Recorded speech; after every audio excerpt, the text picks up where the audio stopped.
We're taking you live now to Washington, where President Donald Trump is speaking. It's happening. It's going to be a beautiful ballroom. This is really a lot of people, most I've ever seen in this room. And we're here for a very serious purpose, very serious purpose. Something's out of control, but we're going to put it in control very quickly like we did on the southern border. I'm announcing a historic action to rescue our nation's capital from crime, bloodshed, bedlam, and squalor, and worse. This is Liberation Day in DC, and we're going to take our capital back. We're taking it back. Under the authorities vested in me as the President of the United States, I'm officially invoking Section 740 of the District of Columbia Home Rule Act. You know what that is? And placing the DC Metropolitan Police Department under direct federal control, and you'll be meeting the people that will be directly involved with that. Very good people, but they're tough, and they know what's happening. They've done it before. In addition, I'm deploying the National Guard to help reestablish law, order, and public safety in Washington, D.C., and they're going to be allowed to do their job properly. And you people are victims of it, too. You know, you're reporters, and I understand a lot of you tend to be on the liberal side, but you don't want to get mugged and raped and shot and killed. And you all know people and friends of yours that happened. And so you can be anything you want, but you want to have safety in the streets. You want to be able to leave your apartment or your house where you live and feel safe and go into a store to buy a newspaper or buy something. And you don't have that now. The murder rate in Washington today is higher than that of Bogota, Colombia, Mexico City, some of the places that you hear about as being the worst places on earth, much higher. This is much higher. The number of car thefts has doubled over the past 5 years, and the number of carjackings has more than tripled. Murders in 2023 reached the highest rate probably ever. They say 25 years, but they don't know what that means because it just goes back 25 years. Can't be worse. Our capital city has been overtaken by violent gangs and bloodthirsty criminals, roving mobs of wild youth, drugged out maniacs and homeless people. And we're not going to let it happen anymore. We're not going to take it. Just like we did on our southern border. Nobody comes through our southern border anymore. 3 months in a row, we had zero. I don't know if that's right, but the people that do the work, it's a very liberal group of people, actually, and they actually said zero for the last 3 months. Nobody thought a thing like that was possible. And, you know, when you take a look at numbers, I just saw some charts. These are different cities throughout the world. Red is, okay, the red is a place called Washington, D.C. Look at these. Baghdad we doubled up on Baghdad. Panama City, Brasilia, San Jose, Costa Rica, Bogota, Colombia, heavy drugs. Mexico City, I mentioned, Lima, Peru, all double and triple what they are. So do you want to live in places like that? I don't think so. I don't think so. And I think the people in this room, if you wrote correctly, you'd see, look at the kind of numbers we have. D.C., 41 per 100,000, number one that we can find anywhere in the world. Other cities are pretty bad, but they're not as bad as that.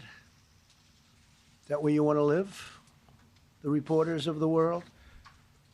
Juvenile offenders and crimes against persons, as they say. It's getting worse. Not getting better, it's getting worse. And we had a recent indication. There was a story about a man who was just left. He quit because he was asked to do phony numbers on crime. And we're going to look into that. I think Pam is going to be looking into that. But he was asked by the city, I guess, that we don't want to show the real numbers. Let me do numbers so it looks like it's going down. Not going down. And under Biden, it was a disaster. And nobody did anything about it. We're going to do things about it like you wouldn't believe.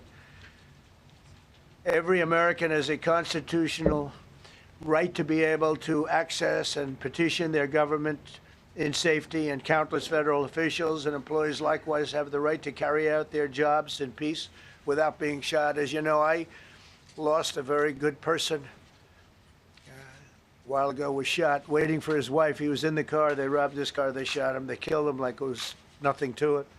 She was walking to the car. It's a horror show.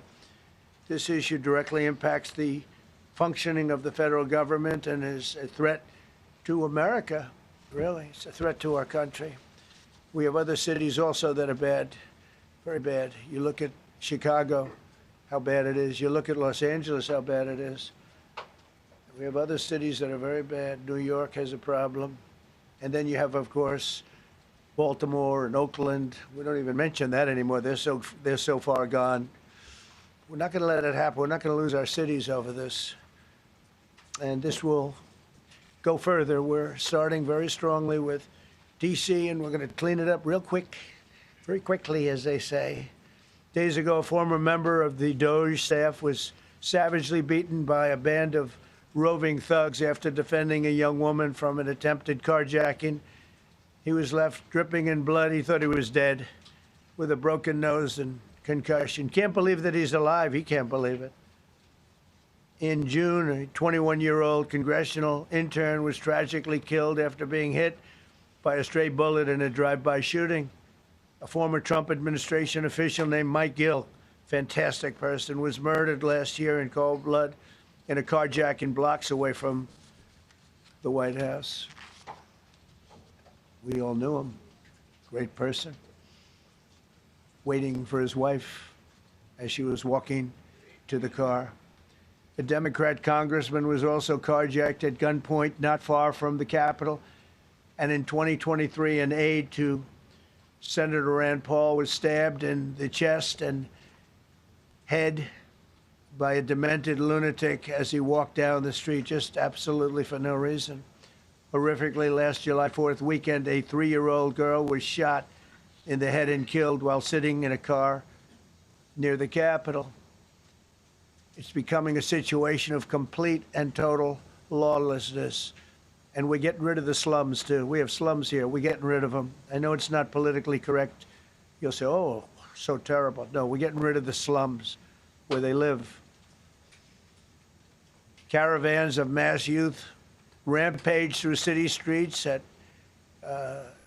all times of the day. There are ATVs, motorbikes. They travel pretty well. Entire neighborhoods are now under emergency curfews. Just this past weekend, gunfire went through, and you saw that, the Navy Yard. I saw it this morning. They saw that they fought back against law. See, they fight back until you knock the hell out of them, because it's the only language they understand. But they fought back against law enforcement last night.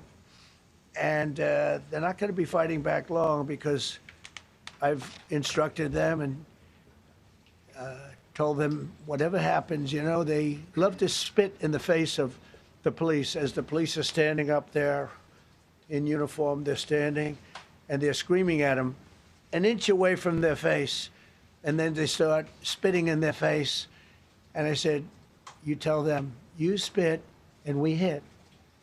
And they can hit real hard. It's a disgusting thing. I've watched that for years, for 3-4 years. I've watched them. The police are standing, and they're told, don't do anything under any search. So and you can see they want to get at it. And they're standing there, and people are spitting in their face, and they're not allowed to do anything. But now they are allowed to do whatever the hell they want. This dire public safety crisis stems directly from the abject failures of the city's local leadership. The radical left city council adopted no cash bail. By the way, every place in the country where you have no cash bail is a disaster. That's what started the problem in New York, and they don't change it. They don't want to change it. That's what started it in Chicago. I mean, bad politicians started it, bad leadership started it, but that was the one thing that's central, no cash bail. Somebody murders somebody and they're out on no cash bail before the day is out. We're going to end that in Chicago. We're going to change the statute. I spoke with Pam and Todd and everybody, we're going to change the statute, and I'm going to have to get the Republicans to vote because the Democrats are weak on crime, totally weak on crime. They don't know why. They want to stop because they get mugged too.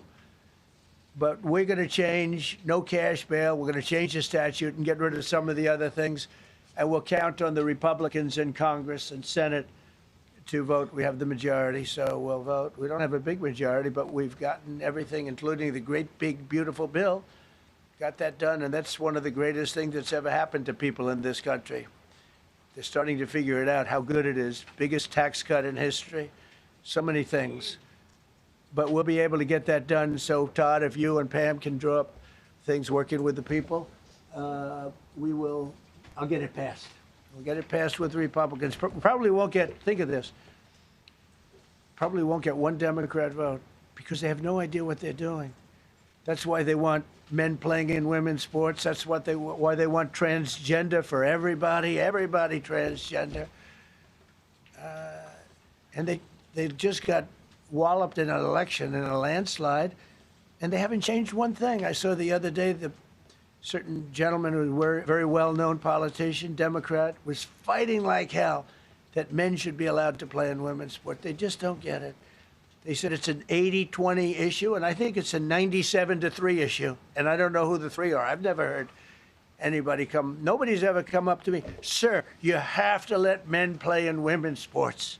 You have to do it, sir. Nobody's ever approached me. I don't know where this issue even comes from. Never seen anything like it. But they turned our nation's capital into a sanctuary jurisdiction. That's the other thing. We have to get rid of sanctuary cities as quickly as possible. We're going to do it, too. We have to. Because it's sanctuary for criminals. Releasing illegal alien gang members onto the streets in 2022, nearly 70% of criminals arrested in Washington went unprosecuted. That's not going to happen with the group we have standing aside and standing behind me. And at the Metropolitan Police Department, it's now reached a small number relatively compared to what it was, but it's thousands of people. You know, we have thousands of police. I was told today, sir, they want more police. I heard a number, 3,500 police. That's a lot of police. 3,500. I thought they were going to say, we only have 30 policemen or women. He said, we have 3,500. We need more. You don't need more. That's so many. I never heard. That's like an army. How could you need more than 3,000? It just happened 2 minutes ago. Sir, they've requested more police. Oh, what do they have? About 3,500. I said, 3,500? This is not a big area. It's ridiculous. What you need is rules and regulations, and you need the right people to implement them. And we have the right people here, that I can tell you. Look at the border. Biden said there's nothing you can do. Kamala was the border czar. She never called one of the Border Patrol agents who are great. ICE is great. Never spoke to anybody. Never went there. But she was the border czar. And everybody said it was impossible to fix. I fixed it in 3 months. No, really. I fixed it the first week, but really fixed it over the months. And I mean, literally to a point where, as I said, 0 illegals entering our country in the last 90 days. Pretty amazing. It's time for dramatic action. We're going to do the same thing over here. It's going to be a very safe city very soon. We're not looking to take years, because a lot of people die in years. And we've got incredible people in this country, except we have to allow them to do their job. And that we will deliver like nobody's ever delivered before. I actually think it's easy. You know, if you're competent, it's easy. If you're incompetent, it's impossible. But I'm very competent. Last week, my administration surged 500 federal agents into the district, including from the FBI, ATF, DEA, Park Police, the U.S. Marshal Service, the Secret Service, and the Department of Homeland Security. You know, a lot of nations, they don't have anything like that. They got some police, and they're rough police. They don't have DEA, ATF, FBI, Park Police, the U.S. Marshal Service, Secret Service, Department of Homeland Security. They got some police, but they're rough police, and they do their job. They don't have crime. We're not going to have crime either. They made dozens of arrests, and that's what starts to happen. Again, cashless bail. Watch what we do with that. Today, we're formally declaring a public safety emergency. This is an emergency. This is a tragic emergency. And it's embarrassing for me to be up here. You know, I'm going to see Putin. I'm going to Russia on Friday. I don't like being up here talking about how unsafe and how dirty and disgusting this once beautiful capital was, with graffiti all over the walls. It's another part of it, by the way, because we're talking about safety, but we're also talking about beautification. We have the most beautiful, potentially, capital in the world. We always had. But people come from Iowa, they come from Indiana, they come and then they get mugged. Not going to happen. Keep coming, because by the time you get your trip set, it's going to be safe again, and it's going to be clean very quickly. We're going to replace the medians that are falling down all over the roads. We're going to replace the potholes. We're going to put a nice new coat of asphalt over the top. No, we don't have to rip the road out and spend 7 years building a new road because they cut everything. Because some designer said, well, we need a 1/4 of an inch more turn for safety reasons. No, we're going to do it right. We're going to get it done quickly. So today we're declaring public safety emergency in the District of Columbia. And Attorney General Pam Bondi, who's fantastic, is taking command of the Metropolitan Police Department as of this moment. And I'll be making the appropriate notifications to Congress and to the mayor, our new DEA administrator, who's one of the top in the country. He better be Terry. If you're not, I'm going to get rid of you so fast. Terry Cole. Terry, thanks. Very good. We just got him, most highly recommended person. And you'll be designated as the interim federal commissioner of the Metropolitan Police Department. Okay? And you run them tough. They're good. You have a lot of good people. You have people that shouldn't be there. You also have people that shouldn't be there. They got in there because of woke. But you have a lot of great police. And those people are the ones that want to help you. This city will no longer be a sanctuary for illegal alien criminals. We will have full, seamless, integrated cooperation at all levels of law enforcement, and we'll deploy officers across the district with an overwhelming presence. You'll have more police, and you'll be so happy because you'll be safe. When you walk down the street, you're going to see police or you're going to see FBI.